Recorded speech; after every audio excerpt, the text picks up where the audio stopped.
Welcome to It Takes Two. I'm Blair. I'm Chris. And today we are taking a deeper dive into the relationship of David and Michelle. David and Michelle has been in the spotlight since basically the season started for us. Yeah. You will see a lot of David and Michelle videos. Please check those out. Just overall, Blair, before I give my opinion on David this week, what was your thoughts on seeing them this past episode, if you can round it off and things like that? Seeing them this past episode, I feel like they're both just trying to get to the end. Yeah. I feel like David knows that there's no hope with Michelle, but he's still trying to remain positive. I think that in the coming episodes, it looks like David is finding someone else to entertain him. So I think he's starting to not be too worried about what Michelle likes or what she doesn't like. Even though he did play into the fact that, okay, we can go try on clothes and I'll buy myself a jean jacket. But I think David is not that concerned about whether or not he's going to end up in a marriage with Michelle. Yeah. I think that Michelle is trying to put on a facade of trying, or maybe she really believes that she's trying, but she doesn't like the man. Yeah. And there are some legitimate reasons as to why she doesn't like him. We will touch on those. But I also feel like she never really treated him kindly. She didn't get a chance to know his personality. But you can look at it two ways. It could be, did David give a great first impression? Or did Michelle automatically just look at him like he was the ghost of poor past coming to drag her back to her poor childhood. So I don't know.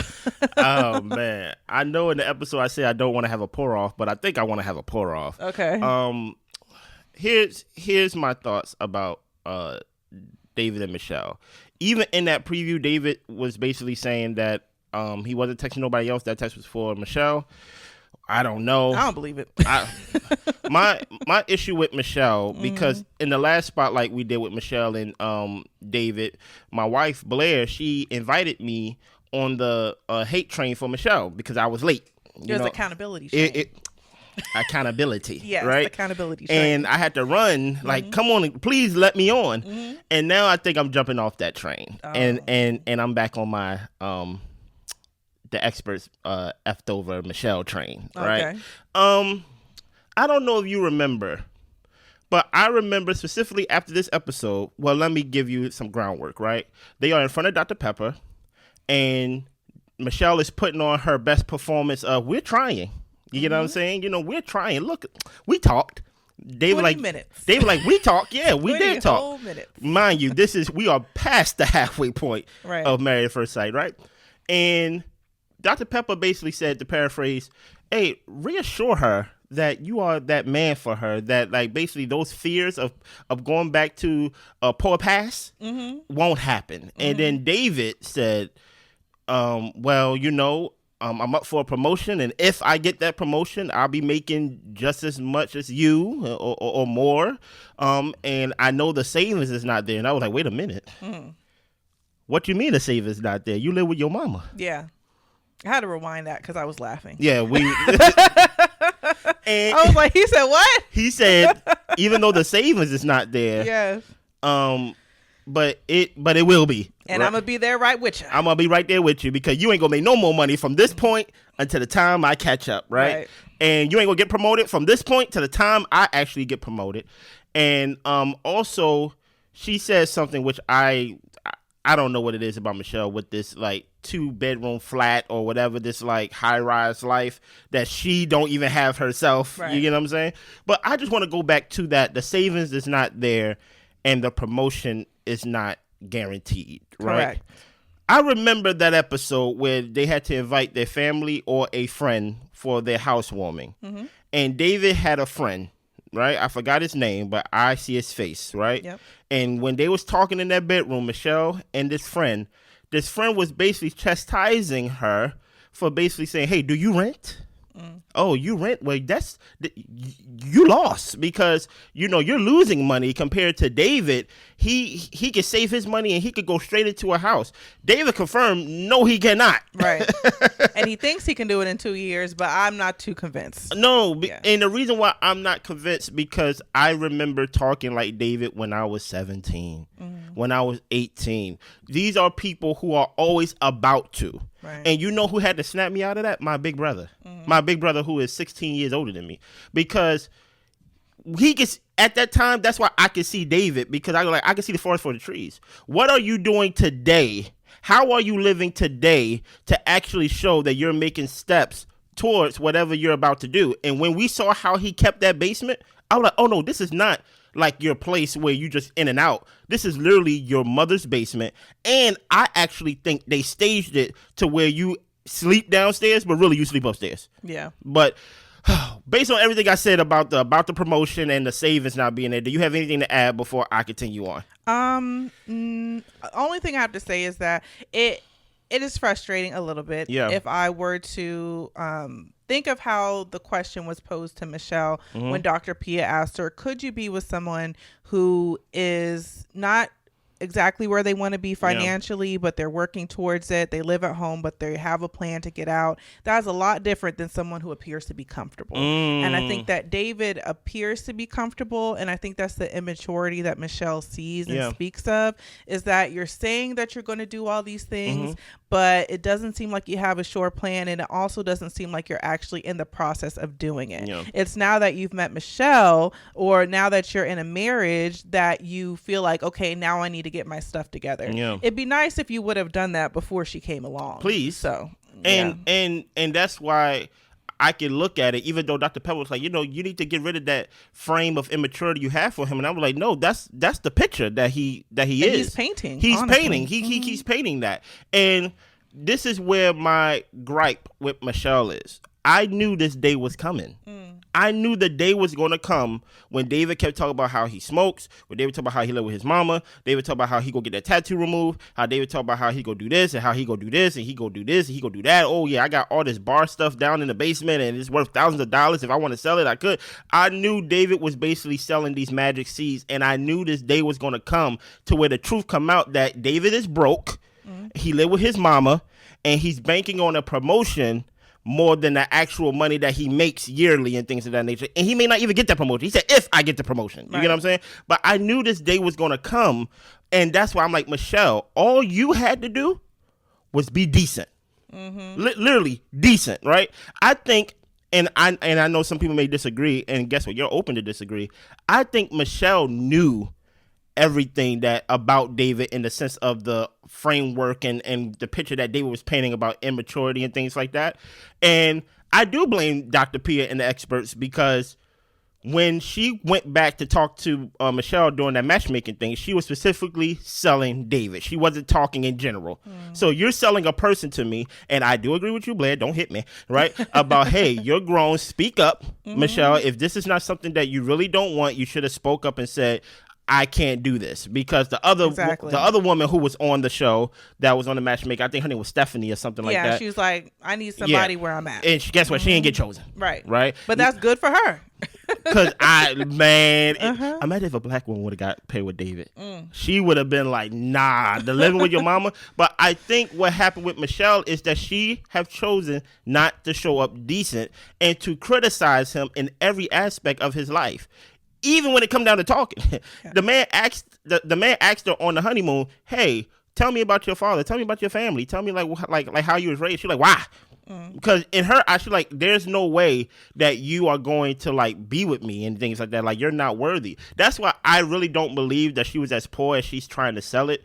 Because being poor actually does something to you. I understand there is a can't go back attitude to it, but also you kind of have you also have an empathy for the people who also don't have. If you was as poor as Michelle is trying to make it sound like. You get what I'm saying? I think there's an expectation that Michelle probably had for her life, and it was less than that. And if it don't meet that expectation, it's considered poor. I also look at what we see in the show and what she considered like the standard. And I look at it as like, this is basic things. She talk about how good her apartment is and how hard she worked for it. And like, it's a great apartment. And I see it and I'm like, I don't even know if it's better than my spot. If I can jump in. Listen here, cut me off. Okay, go ahead. Yeah, if I can jump in. I think that Michelle, just as a viewer watching, it looks like everything she does, she wants it to be she either perceives it to be more than where she's at, or she wants to be elevated in some type of capacity. So even with her having a stylist, does she need a stylist? I don't know. Based on what I see her wear, no. I don't know. Maybe if she didn't have a stylist, she'd be wearing sweats every day. I don't know. I doubt it. Yeah. But I think that Michelle kind of has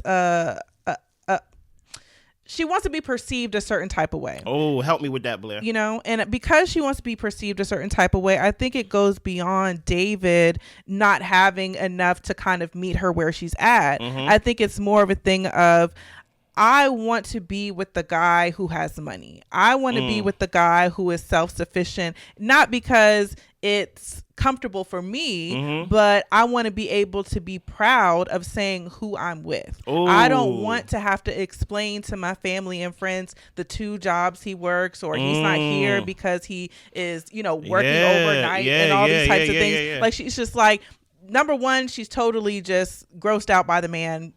But on top of that, I think that it would be another thing where she talks about she was embarrassed to have a different colored food ticket at school. I think being with David is embarrassing to her, and I think she thinks it's beneath her. Even when Dr. Pia was it Dr. Pia or somebody talked about how, you know, if you came from where you came from, somebody else gave you a chance, why would you not give another person you know, a chance to basically like reach back and help the next person to help get to where they're going because somebody helped you? But I think she's like, I'm in this position, I can't be seen with the likes of who I used to be with, you know? Like, I've created a whole fabulous life for myself with her 1-bedroom apartment. and she's just like, I'm fabulous now. In her 1-bedroom apartment. Exactly. Like, how can I be fabulous TV with on David? the dresser. You know what I mean? How can I be this fab Chicago girl with David? So I think that's another you almost knocked me out this seat. Ooh, I ain't gonna hold on. I'm about to say, like, because now when you say it like that, she did not get in here, she did not join this show to do marriage. Now, since you said it that way, because marriage is about 2 people coming together. Blair, I don't have this. Can you help me? See, these are two things that I believe are the most powerful things you could do in a relationship. Forget marriage, right? Everybody say I love you is the most important thing, and it is powerful and it does hold some weight. But my favorite words to use or to hear in a relationship is thank you and help me. Yeah. Right? Those are actually the more words you probably going to lean on, and those are basically going to be the foundation of of whatever relationship you have. And I think Michelle, in this married first sight experiment, she ain't signed up for the help me. She, cause she don't see herself in a position to where, oh, David is without. Let me build with him so we both can have something, right? She came in, and it could be superficial of, hey, someone can actually like, and I don't want to say save me from my current life, but what you said about the perception of like this meal ticket that she was talking about. And I wonder with that meal ticket story, because I at one point had free lunch and then I had reduced lunch. Okay, I guess my father made more money that year. You get what I'm saying? But I had free lunch, and if I was to look back as an adult, I can honestly say no kids was making fun of me about this free lunch. No kids was making fun of me about reduced lunch.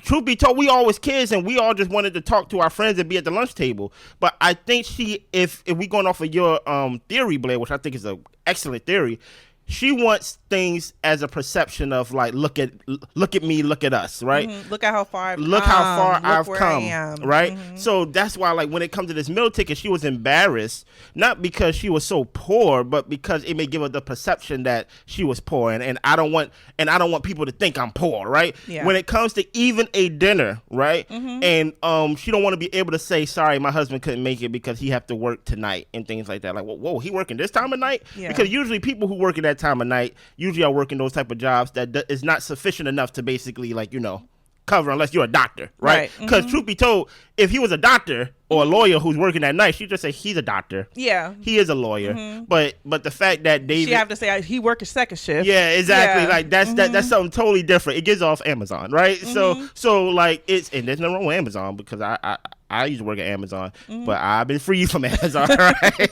but my thing is, I think you hit the nail on the head there, and even though Michelle may feel that way, the experts are wrong for matching David with this woman, in my opinion. But the thing is, I hear what you're saying. Help me. And the thing is, Dr. Pia, yes, we all saw the nonverbal as far as the recoiling and the hesitation, and even how Michelle says like she has a hard time like really kind of like communicating how she really feels because she kind of goes into this chameleon type of role. Yeah. And yes, it would be great if the experts were in tune to that and would be mindful of that.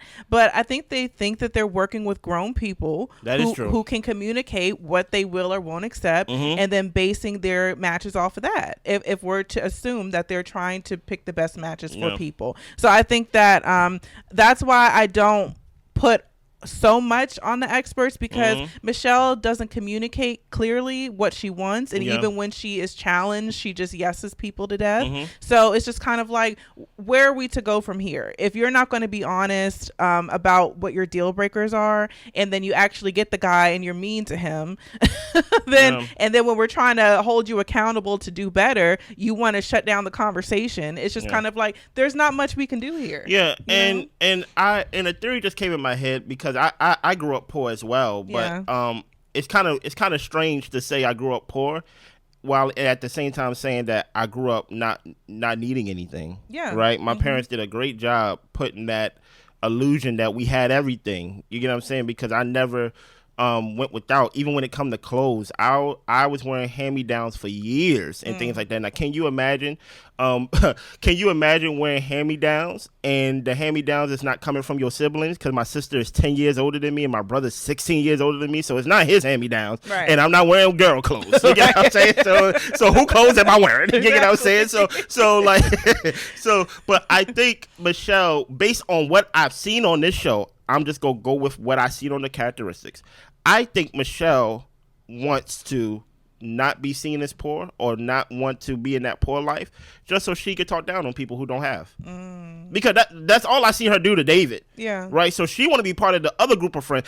She don't want to be, because I didn't want to be poor just for the sake of being poor. I wanted a roof that didn't leak. I wanted a place that didn't have roaches and things of that nature. I just don't want to live like this. Right? But I think she don't want to live like that or be like that, so she could be part of the cool kids talking about the other kids.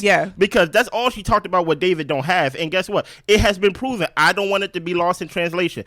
David, you have come out and told us that you don't make enough money and you don't have no savings. And I want to touch on that just for 2 minutes, right? David, the fact that you live with your parents, you cut me off in 1 second. Okay. The fact that you live with your parents and you don't have no savings, I need to know where that money going. I really do need to know. The only thing I wanted to say is that with Michelle, I think that also that she has this perception of David and him just being like, from the gutter, getting it out the mud, all this type of stuff. But when David talks about how his family actually got him into private school and he had like a good upbringing. I mean, they have a nice house in the city or the outskirts of the city. David's not poor. And she talks about that she grew up in a rural city, and it was like pretty much like dirt poor what they were. So I think that it's not only that he's not where she wants him to be. I think it's also could be just the fact of you were given this opportunity and this is what you've done with it.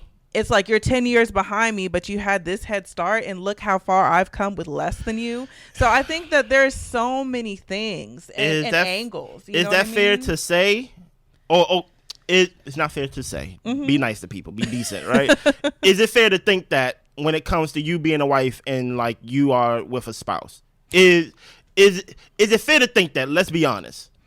I think it's fair to think that. I think that you can be disappointed that people didn't maybe maximize on their opportunities. I think that's a fair thing to be disappointed in. I don't think it's fair to necessarily treat people poorly because of that. I think that if that's something that you see, that maybe you don't need to be in partnership with somebody like that, because you're like, if you can't maximize on your opportunities and we have opportunities, as a family, as a couple, and you're just going to squander things, then that doesn't seem like somebody I want to be with. And that's totally fine. But don't sign up for Married at First Sight and have a random draw of who you're going to be with, which it is, and because you have the random draw of the pick, you can't find the good in the person to actually try to see if the relationship is worth working for. If you have all of these guidelines and boxes of what people need to check, this is not the show for you. You need to go out and actually meet people. But I think the issue with her is that it's hard for her to actually meet people because she's so guarded. Yeah. You know, and she's she's so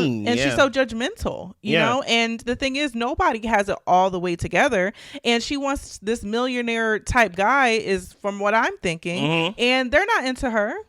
There's other women that they could get, you know, who probably have less education than her, less money than her, but they don't care. Yes. You know, so it's just kind of like, it does come off. It does come off. If she did say out her mouth, you are right, that I feel like he's 10 years behind me. And because I feel like David haven't really done anything on his own in the sense of like actually having a savings, moving out of his parents' house. I know he was living in his parents' bar or like whatever it was. That's why David can give these fake timelines, because it actually take time and credit, and like, you know, like for you to go from your parents' house to a 2-bedroom loft is or flat is crazy, right? Like I wouldn't even advise that. You get what I'm saying? But I think you hit the nail on the head with what you just said. She said something in the matchmaking episode, or in the first episode, of why she haven't been able to come across a guy. She said she's too independent and that she want a guy and she don't need a guy. And I'm just like, you already coming off as like you don't want nobody, like basically abrasive for no reason. Like, you get what I'm saying? Like why not give yourself fully? Like, it already lets me know that she's not going to give herself fully to the process. Yeah. I understand that in the episode she basically said, I want you to dress or look like Travis Kelce or Drake. Those are the guys I find attractive. But hey, Michelle, get your head out the clouds, man.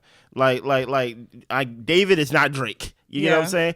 And I don't know if you're using those names or using those analogies, you know, light-skinned black man, whatever, to try to get a look that like you're trying to get. But even in that boutique, I feel like if you was really as poor as you say you were, and guess what, that's your story, why didn't you buy him that jacket? Yeah. Like, dude, you get what I'm saying? And then on top of that, why would you take him to, like, I feel like, to your point, if Michelle do things for the look of things, I wonder if she gets all her basic clothes from boutiques. And I'm like, you can literally buy your outfit at Target, at Walmart. You get what I'm saying? At regular stores. But the fact that you can say, I got this from a boutique, to where they charge me $400 for the jean jacket, to where I could have got the same jean jacket at Target for $112 or $90 or like whatever or it 40. costs.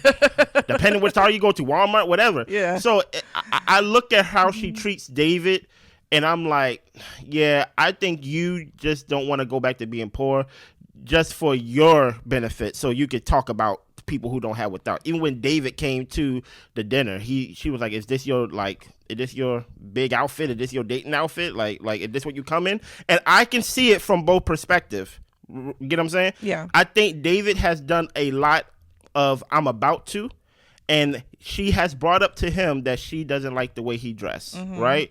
But how you go from just criticizing to actually helping and building a marriage is, I don't really like the way you dress, baby, so I brought you a couple ideas. Do you like this? Take him shopping. Take her shopping. But she already let him know that she ain't feeling it. She let us know all throughout this season. She ain't feeling it. She ain't with it. And there's no connection there because, number one, she don't like the way he looked. If he looked any better, any picture that she figured that it's like fine, like Travis Kelce or Drake, and he was like without and things of that nature, I think she would have been at least more nice and decent to that person than David. I don't know, because I think David is a good looking guy, and I think okay. I mean, no. Well, let me finish. He's not ugly. Okay. Well, I'm like I think David's a good looking guy. I think that he could style his hair a little bit better. Not a fan of the side ponytail. Well, y'all hear me say that every episode. You do say that. But I do think that when it comes to David and Michelle, I don't know so much if it's the way that he looks, it would change. I think it really is the bank account that matters to her the most. And I think that if you can't elevate her or bring her to a certain position that she wants to be in life, she's not interested. But I also think that she has this wall or this block within herself that even if she was to meet somebody like that, she probably could only be nice for a couple of phone calls or maybe one date, because she's going to start picking apart that person. I think that there is something within her that she really does need to work out, because even with her family, like they make it seem like she just can't be happy. She's in Mexico, she won't leave her room, she won't put her feet in the water. Like the girl just can't be happy, and there's no pleasing her. So I think that she's got a lot of internal work to do. I think on the after party she comes across a lot better, but I hope that she's actually learning from this so she can have a better life. Who wants to be sad and miserable and just negative all the time? Like that's not fun. No, that's 100%. That's 100% facts. Yeah. Anything else you have to add to the David and Michelle drama? Not really much. I just wanted to touch a little bit on the previews that we've seen. Go ahead. And I do believe that David might be one of the people in the situation swap, a wife swap type situation. I don't think so. Spouse swap. And if that's the case, I don't think he should go about it sneakily. I think that if you are unhappy in your situation, don't try to go along to get along with Michelle and be texting and calling and linking up with Madison at the gym. Yeah. You know what I'm saying? Like, all behind her back. I'm just like, because then that means like you're being fake. Yeah. So I think that if the situation with Michelle isn't going great, then, be real. Yeah. That's my only thing. Now, I ain't gonna lie. I think David is fake. Like, even though, like, I think David has put on and when I say fake, I don't mean like fake in the sense of like he's not a nice guy and he's not a jolly guy. But I think he leads with that because he don't have the other attributes that make him like, like desirable. The only reason why I don't think that it's David and Madison, because it's just too easy. It's like a layup. I'm like, y'all not selling or previewing this thing for us to guess it from the first episode and then to reveal it that it's the two people that we thought the whole time. So I'm hoping that it's a spin and it's Juan and Madison. Right. We'll see. But when it comes to what you just said about David and things of that nature, I think David have shown himself to be nice, have shown himself to be willing, but at the same time, being a man, you got to have a backbone. I don't think David has shown enough backbone. He is the type of person to go along and get along, even though he may not like it, and that is not beneficial to anybody. At that is also not desirable. If you're going to be a man, I know this may sound kind of this may sound like an oxymoron. You have to let the person you with, like, especially as a man, like, no, I'm not doing that. And David has like, okay, yeah, I'll try that. Okay, yeah, I'll try that. He's willing to, like, now she knows that you're willing to bend backwards for all these things, knowing that she knows she haven't treated you nicely, and you're still willing to bend backwards for her. And to her, that is just more of a reason of like, yeah, I don't even like you because you say yes to everything and you're just nice and like I'm not nice, and I know I haven't been treating you nice, but yet you want to still be nice. It's like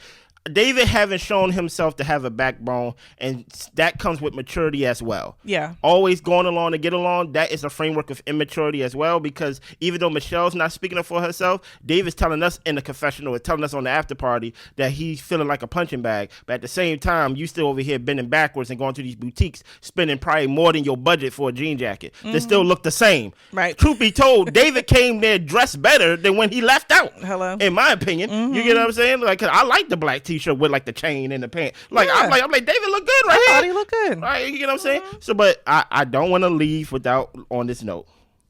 It has been proven. I just, for all of us that been in the comments for weeks and weeks, that when it comes to salary, David doesn't have it. Okay. And when it comes to savings, David doesn't have it either. David, are you broke? And I want to know, why are you broke living with your parents? Because no grown man, which Michelle said, I give respect on that, who have the means would choose to live with their parents. And my thing is, like, look, people make bad money decisions. People say that. People can be irresponsible, but I think the difference is in the level of transparency. Yeah. If you don't have it and you're trying to get yourself together, that's one thing, but creating these delusional stories of what you're going to buy in 2 years and where you're going to be and what promotions you're going to get, it comes across just like you're just not honest and you're a little bit delusional. So if you're going to, if you've come on hard times, people come on hard times, and that's understandable. So that's all I got. Anything else? Make sure that y'all subscribe. We need the subscriptions. I also need the likes. I also need y'all to share the comments. I mean, to share the video, but I also need the comments. I need to know what y'all think, because we can't fit all of y'all in here to talk. You get what I'm saying? So the only way that I would know, the only way Blair would know what y'all think is if y'all comment in the video and share it, so it can be, a discussion. And subscribe. Anything else? That's it. Listen here, we are about to do our next spotlight. Look out for that in a couple days after we release this one today on Dr. Pia and her spicy comment. I got a lot to say about that. Make sure y'all tune in for that. Y'all be good. Bye.